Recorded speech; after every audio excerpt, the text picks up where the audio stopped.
हरिवंश पुराण में आई कथाओं के क्रम का वर्णन। वैशंपायन जी ने कहा, जन्मेजय, इस हरिवंश पुराण में क्रमशः कहे गए वृतांतों का यहाँ संक्षेप से कीर्तन किया जाता है। इसमें पहले हरिवंश पर्व में आदि सृष्टि का वर्णन है, तत्पश्चात भूत सृष्टि का वर्णन किया गया है, फिर वेन के पुत्र पृथु की कथा है।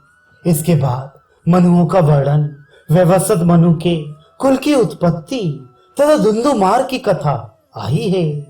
फिर गालव की उत्पत्ति, इक्ष्वाकु वंश का वर्णन, फिर कल्प तथा सोम एवं बुद्ध की उत्पत्ति का प्रसंग है। तदनंतर अमावसु के वंश का वर्णन है, जो पढ़ने और सुनने वाले की कीर्ति को बढ़ाने वाला है। इसके बाद इंद्र के अपने स्थान से च्युत होने और पुनः उस पर प्रतिष्ठित होने का प्रसंग है। तत्पश्चात छत्रवृद्ध की संतति का वर्णन आया है। फिर दिवोदास की प्रतिष्ठा, राजा त्रिशंकु की कथा, ययाति का चरित्र और पुरुवंश का वर्णन है। इसके बाद श्री कृष्ण के प्राकट्य का वर्णन है। फिर सीमंतक मणि की कथा संक्षेप से कही गई है। तत्पश्चात भगवान विष्णु के अवतार बताए गए हैं।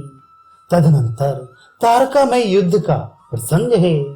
फिर ब्रह्मलोक का वर्णन है। भगवान विष्णु के योग निद्रा से उठने की कथा है। इसके बाद ब्रह्मा जी और पृथ्वी के वचन है। तत्पश्चात देवताओं के अंशावतरण की कथा है। तदनंतर द्वितीय विष्णु पर्व में कंस के प्रति नारद जी का वचन, भगवान विष्णु का जल में सोए हुए षडगर्भ नामक दैत्यों के जीवों को खींचकर निंद्रा देवी के हाथ में देना, आर्या देवी की स्तुति, श्री कृष्ण के अवतार का विस्तार पूर्वक वर्णन, उनका गौओं के व्रज में गमन, छकड़े को लटना, पूतना का वध करना, अर्जुन नामक जुड़वे वृक्षों को तोड़ देना, गोपों को भेड़ियों का दर्शन तथा समस्त गोव्रज का वृंदावन में निवास, इन विषयों का क्रमशः वर्णन है। इसके बाद वर्षा का वर्णन, श्री कृष्ण द्वारा यमुना के कालिय दह का दर्शन, कालिय नाग का दमन, बलराम द्वारा धेनुकासुर और प्रलंबासुर का वध, शरद वर्णन, गिरि यज्ञ का आरंभ, श्री कृष्ण द्वारा गोवर्धन धारण, उनका गोविंद पद पर अभिषेक, उनकी गोपियों के साथ क्रीड़ा, उनके द्वारा अरिष्टासुर का वध और कंस का अक्रूर को व्रज में भेजना, इन विषयों का उल्लेख है। फिर कंस के प्रति अंधक के वचन, केशी का वध, अक्रूर का व्रज में आगमन, लौटते समय उन्हें यमुना में नागलोक का दर्शन, श्री कृष्ण के द्वारा कंस के धनुष के तोड़े जाने का वर्णन, कंस की चाणूर और मुष्टिक से बातचीत, तत्पश्चात श्री कृष्ण द्वारा कुबलिया पेड़, चाणूर एवं आंध्र देशीय मुष्टिक का वध, कंस का निधन, कंस की स्त्रियों का विलाप, उग्रसेन का अभिषेक तथा श्री कृष्ण द्वारा यादवों को आश्वासन आदि विषयों का वर्णन है।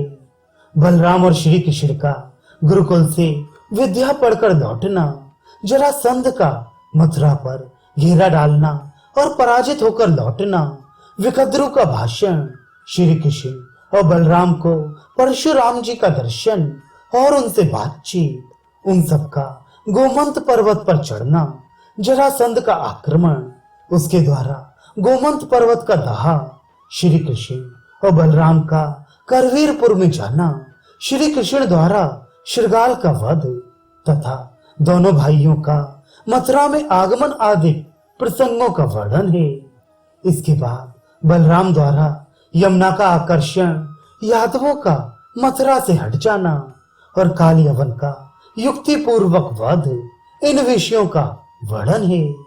तदनंतर द्वारका का निर्माण, रुक्मिणी का हरण, रुक्मिणी के साथ श्री कृष्ण का विवाह, बलराम द्वारा रुक्मी का वध, 62वें अध्याय में बलदेव जी के महात्म्य तथा 109वें अध्याय में बलदेव जी के द्वारा प्रद्युम्न को आविक स्तोत्र के उपदेश का वर्णन है।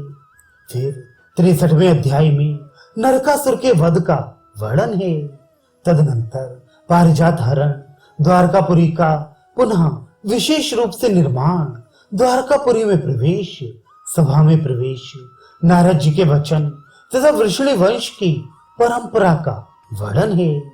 इसके बाद षटपुर वध की कथा, अंधकासुर संहार, श्री कृष्ण की समुद्र यात्रा और जल क्रीड़ा कौतूहल, भीमवंशी वीरों की मधुपान में प्रवृत्ति, श्री हरि की इच्छा से छाले के गांधर्व का भूतल पर आनयन, भानुपुत्री भानुमति के हरण की कथा, शंबरासुर का वध, धन्योपाख्यान, वासुदेव महात्म्य तथा बाणासुर के युद्ध आदि विषयों का विस्तार पूर्वक वर्णन किया गया है। तीसरे भविष्य पर्व में भविष्य राजवंश एवं भावी कलयुग का वर्णन है।